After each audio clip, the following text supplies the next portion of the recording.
Hello everyone, welcome to my YouTube channel NM Stories and Education. This is Niranjan Mishra. ପିଲାମାନେ ଆଜି ଆମେ ଦଶମ ଶ୍ରେଣୀ ଜ୍ୟାମିତି ବହିର ପଞ୍ଚମ ଅଧ୍ୟାୟ ପରିମିତି ପ୍ରିଜିମ୍ ଓ ସିଲିଣ୍ଡର ଆୟତନ ସମ୍ବନ୍ଧିତ ପ୍ରଶ୍ନଗୁଡ଼ିକ ସମାଧାନ କରିବା। ପ୍ରଥମେ ଆମେ ପ୍ରିଜିମ୍ର ଆୟତନ ଓ ସିଲିଣ୍ଡର ଆୟତନ ସମ୍ବନ୍ଧୀୟ ଜ୍ୟାମିତିକ ତଥ୍ୟ ଜାଣିବା। ପ୍ରିଜିମ୍ର ଆୟତନ ଓ ସିଲିଣ୍ଡର ଆୟତନ ସମ୍ବନ୍ଧୀୟ ସୂତ୍ର। ସୁଷମ ଘନ ପଦାର୍ଥର ଆୟତନ, ଭଲ୍ୟୁମ୍ ଅଫ୍ ରେଗୁଲାର ସଲିଡ୍ସ। आयतन इक्वल टू भूमिर क्षेत्रफल गुणन उच्चता। एक प्रिजिम्र आयतन इक्वल टू भूमिर क्षेत्रफल गुणन उच्चता। दुई निदा सिलिंडर आयतन, सिलिंडर भूमिर व्यास स्मॉल आर और उच्चता एस द्वारा सूचित हेले यार भूमिर क्षेत्रफल पाई आर स्क्वायर हेबो एवं आयतन इक्वल टू भूमिर क्षेत्रफल गुणन उच्चता equal to pi R square H. अर्थात निदा सरल सिलिंडर आयतन equal to pi R square H घन एकक। तीन फंपा सरल सिलिंडर आयतन, फंपा सिलिंडर बहिव्यासार्ध कैपिटाल आर एवं अंतव्यासार्ध स्मॉल आर एवं उच्चता ए द्वारा सूचित हेले भूमिर क्षेत्रफल equal to pi R square minus R square हेबो एवं आयतन भूमिर क्षेत्रफल गुणन उच्चता equal to pi R square minus R square into H हेबो। फंपा सरल सिलिंडर आयतन equal to pi R square minus R square into H घन एकक।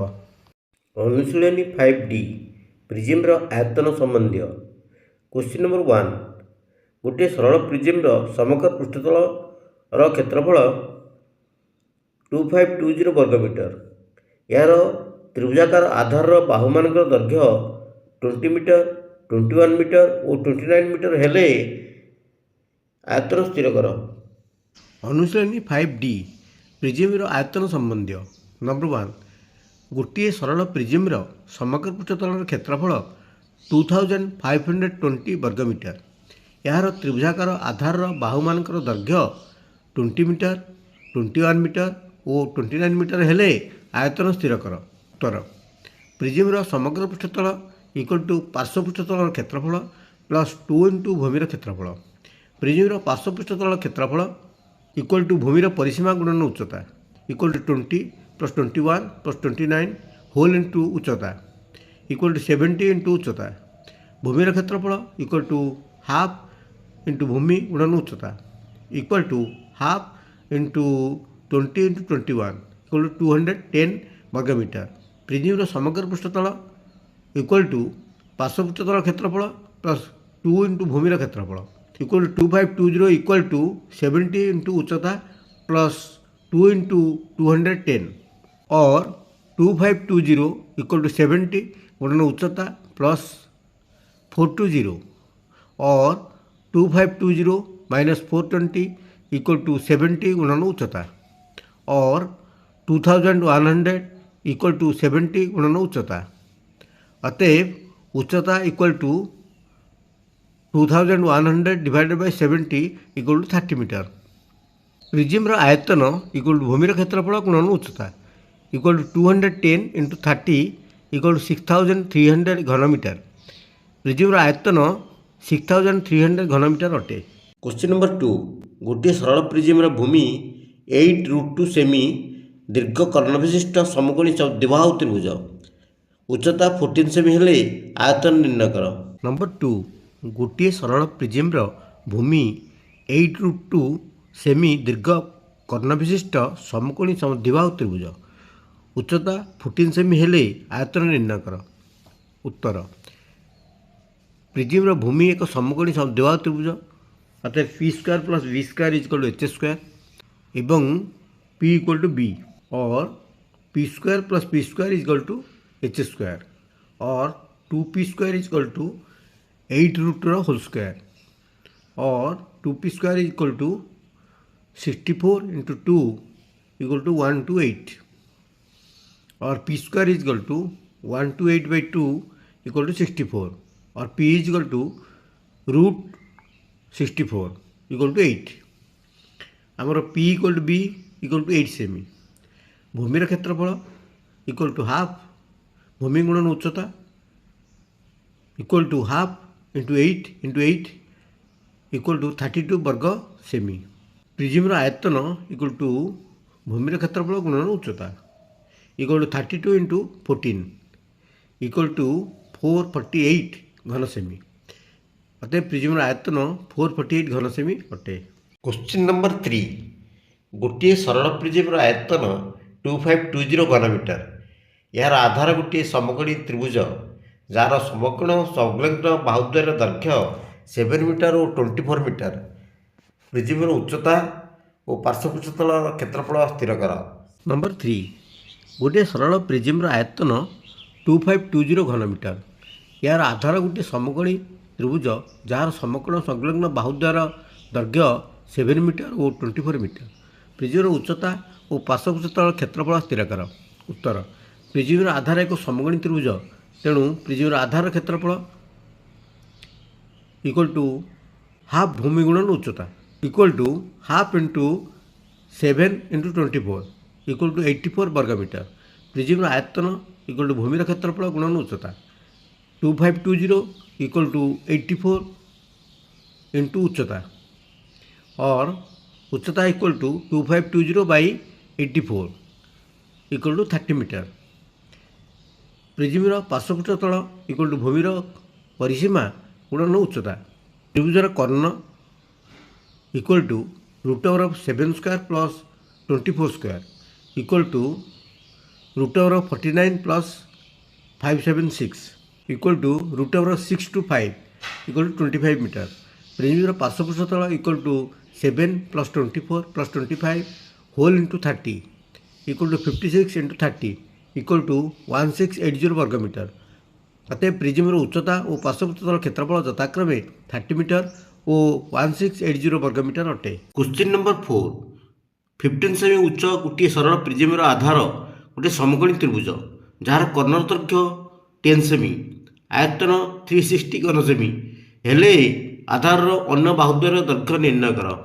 नंबर 4 15 सेमी उच्च गोटे सरल प्रिज्मर आधार गोटे समकोणी त्रिभुज जार कर्णर दैर्घ्य 10 सेमी आयतन 360 घन सेमी हेले आधार अन्य बाहुद्वयर दैर्घ्य निर्णय कर।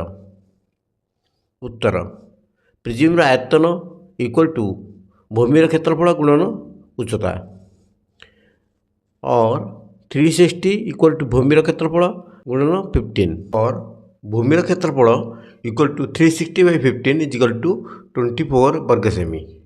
यार आधार एक समकोणी त्रिभुज तेणु भूमिर क्षेत्रफल equal to half P into B equal to 24 और P B is equal to 24 into 2 equal to 48 और P B is equal to 48 and P square plus B square is equal to 10 square equal to 100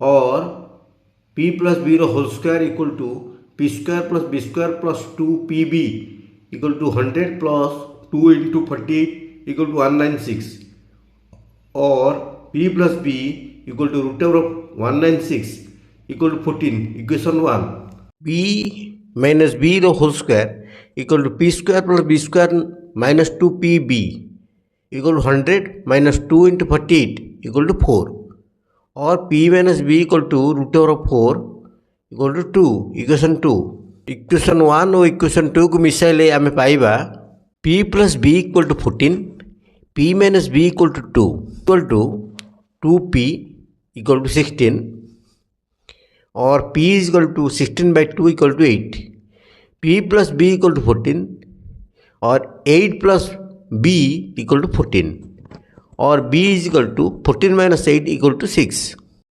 अतएव आधार अन्य बाहुद्वय 8 semi और 6 semi अटे।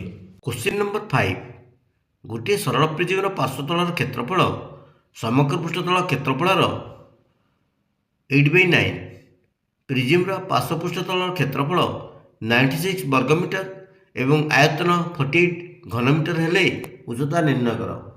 Question number 5 गोटे सरल प्रिज्मर पार्श्वतलर क्षेत्रफल समग्र पृष्ठतल क्षेत्रफल 8/9 प्रिज्मर पार्श्वपृष्ठतलर क्षेत्रफल 96 वर्गमीटर एवं आयतन 48 घनमीटर हेले उच्चता निर्णय कर। उत्तर प्रिज्मर पार्श्वपृष्ठतल क्षेत्रफल equal to 96 is equal to 8/9 into प्रिज्मर समग्र पृष्ठतल क्षेत्रफल और प्रिज्मर समग्र पृष्ठतल क्षेत्रफल equal to 96 into 9 by 8 equal to 108 वर्ग मीटर। प्रिज्म समग्र पृष्ठतल इक्वल टू प्रिज्म पार्श्व पृष्ठतल क्षेत्रफल प्लस 2 इंटू भूमिर क्षेत्रफल, और 108 इक्वल टू 96 प्लस 2 इंटू भूमिर क्षेत्रफल, और 108 minus 96 is equal to 2 into भूमिर क्षेत्रफल, और भूमिर क्षेत्रफल इक्वल टू 12/2 इक्वल टू 6 वर्ग मीटर। प्रिज्म आयतन इक्वल टू भूमिर क्षेत्रफल गुणन उच्चता, और 48 इक्वल टू 6 इंटू उच्चता, अतएव उच्चता equal to 48/6 is equal to 8 metre.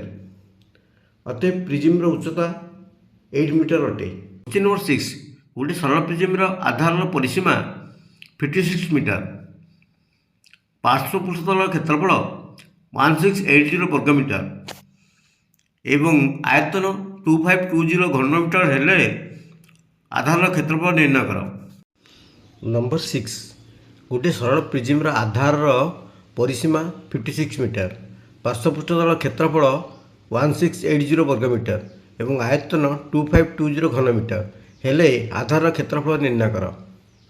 Uttar, prism आधार परिसीमा इक्वल टू 56 मीटर, प्रिज्म पार्श्व पृष्ठतल क्षेत्रफल इक्वल टू आधार परिसीमा गुणन उच्चता, 1680 इक्वल टू 56 इंटू उच्चता, और उच्चता equal to 1680/56 equal to 30 metre.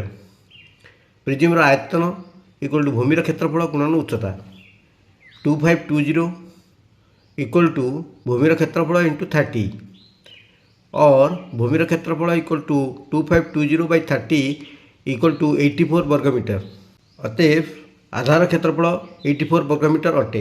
Question number 7, गोटे सरल प्रिज्म आयतन 84√3 घन सेमी, उच्चता 7 सेमी एवं आधार एक समबाहु त्रिभुज हेले आधार प्रत्येक बाहुर दैर्घ्य निर्णय कर। नंबर 7, गोटे सरल प्रिज्म आयतन 84√3 घन सेमी, उच्चता 7 सेमी एवं आधार एक समबाहु त्रिभुज हेले आधार प्रत्येक बाहुर दैर्घ्य निर्णय कर। उत्तर, प्रिज्म आयतन इक्वल टू भूमिर क्षेत्रफल गुणन उच्चता, 84√3 इक्वल टू भूमिर क्षेत्रफल इंटू 7, और भूमिर क्षेत्रफल इक्वल टू 84√3/7 इक्वल टू 12√3। भूमिर क्षेत्रफल इक्वल टू एक समबाहु त्रिभुजर क्षेत्रफल इक्वल टू √3/4 इंटू बाहुर स्क्वायर इक्वल टू 12√3, और बाहु square equal to 12√3 into 4/√3 equal to 48, और बाहु इक्वल टू √48 इक्वल टू 4√3। अतएव आधार प्रत्येक बाहुर दैर्घ्य 4√3 सेमी अटे। क्वेश्चन नंबर 8, गोटे सरल प्रिज्म उच्चता 336 सेमी, यार भूमिर बाहुमान दैर्घ्य 21 सेमी, 72 सेमी और 75 सेमी, 288 सेमी उच्चता एवं 42√2 सेमी दीर्घ कर्ण थिबा समकोणी त्रिभुजाकार भूमि विशिष्ट अन्य एक सरल प्रिज्म आयतन यदि यही प्रिज्म आयतन सहित समान हुए तो भूमिर बाहुमान दैर्घ्य निर्णय कर। नंबर 8, गोटे सरल प्रिज्म उच्चता 336 सेमी, यार भूमिर बाहुमान दैर्घ्य 21 सेमी, 72 सेमी और 75 सेमी, 288 सेमी उच्चता एवं 42√2 सेमी दीर्घ कर्ण थिबा समकोणी त्रिभुजाकार भूमि विशिष्ट अन्य एक सरल प्रिज्म घनफल यदि यही प्रिज्म घनफल सहित समान हुए तेज भूमिर बाहुमान दैर्घ्य निर्णय कर। सरल प्रिज्म उच्चता 336 सेमी, भूमिर बाहुमान दैर्घ्य 21 सेमी, 72 सेमी और 75 सेमी। एठारे 21 square plus 72 square equal to 441 plus 5184 equal to 5625 equal to 75 square. जेहेतु P square plus B square is equal to H square, तेणु प्रिज्म भूमि एक समकोणी त्रिभुज, तेणु भूमिर क्षेत्रफल इक्वल टू हाफ भूमि गुणन उच्चता equal to half into 21 into 72 equal to 756 वर्ग सेमी। प्रिज्म आयतन इक्वल टू भूमिर क्षेत्रफल गुणन उच्चता इक्वल टू 756 इंटू 336 घन सेमी। अन्य एक प्रिज्म आयतन इक्वल टू भूमिर क्षेत्रफल गुणन उच्चता एठारे प्रथम प्रिजिम्र आयतन इक्वल टू द्वितीय प्रिजिम्र आयतन अतएव 756 इंटू 336 इक्वल टू द्वितीय प्रिजिम्र आयतन 756 इंटू 336 इक्वल भूमिर क्षेत्रफल इंटू 288 और भूमिर क्षेत्रफल equal to 756 into 336 divide by 288 equal to 882 वर्ग सेमी। भूमिर क्षेत्रफल इक्वल टू हाफ भूमि गुणन उच्चता equal to half into A into B equal to 882 और A B is equal to 882 into 2 equal to 1764। एटार P square plus B square is equal to H square अतएव A square plus B square is equal to 42 root 2 रो square equal to 3528। A plus B रो whole square is equal to A square plus B square plus 2ab equal to 3528 plus 2 into 1764 equal to 7056 और a plus B equal to root over of 7056 equal to 84 equation 1। a minus B whole square equal to a plus B whole square minus 2ab equal to 3528 minus 3528 equal to 0 और a minus B equal to 0 equation 2। Equation 1 और equation 2 को मिसाइले a plus B equal to 84 a minus B equal to 0 2a equal to 84 और a equal to 84 by 2 equal to 42। a plus B equal to 84 और 42 plus B equal to 84 अतएव b equal to 84 minus 42 equal to 42 अतएव भूमिर बाहुमान दैर्घ्य 42 semi लेखाएं अटे। Question number 9 8√3 metre उच्चता विशिष्ट गोटे सरल प्रिजिम्र भूमि गोटे संभव त्रिभुज यही प्रिजिम्र आयतन 864 घनमीटर हेले यार समग्र पृष्ठतल क्षेत्रफल निर्णय कर। नंबर 9 8√3 मीटर उच्चता विशिष्ट गोटे सरल प्रिजिम्र भूमि गोटे संभव त्रिभुज यही प्रिजिम्र आयतन 864 घनमीटर हेले यार समग्र पृष्ठतल क्षेत्रफल निर्णय कर। उत्तर प्रिजिम्र आयतन इक्वल टू भूमिर क्षेत्रफल गुणन उच्चता और 864 इक्वल टू भूमिर क्षेत्रफल इंटू 8√3 और भूमिर क्षेत्रफल equal to 864 divide by 8√3 equal to 36√3। प्रिजिम्र भूमि एक संभव त्रिभुज क्षेत्रफल equal to √3/4 A square √3/4 A square equal to 864 divided by 8√3 और A square is equal to 864 divided by 8√3 into 4/√3 equal to 432/3 equal to 144 और A equal to root over of 144 equal to 12। प्रिजिम्र समग्र पृष्ठतल क्षेत्रफल इक्वल टू पार्श्व पृष्ठतल क्षेत्रफल plus 2 into भूमिर क्षेत्रफल। पार्श्व पृष्ठतल इक्वल टू भूमिर परिसीमा गुणन उच्चता equal to 3 into 12 into 8√3 equal to 288√3। प्रिजिम्र समग्र पृष्ठतल equal to 288√3 plus 36√3 into 2 equal to 288√3 plus 72√3 equal to √3 into 288 plus 72 equal to 360√3। अतएव प्रिजिम्र समग्र पृष्ठतल क्षेत्रफल 360√3 वर्ग सेमी अटे। जदि वीडियोटी भल लगी था तो लाइक और सब्सक्राइब करने भूलें नहीं। Thank you for watching.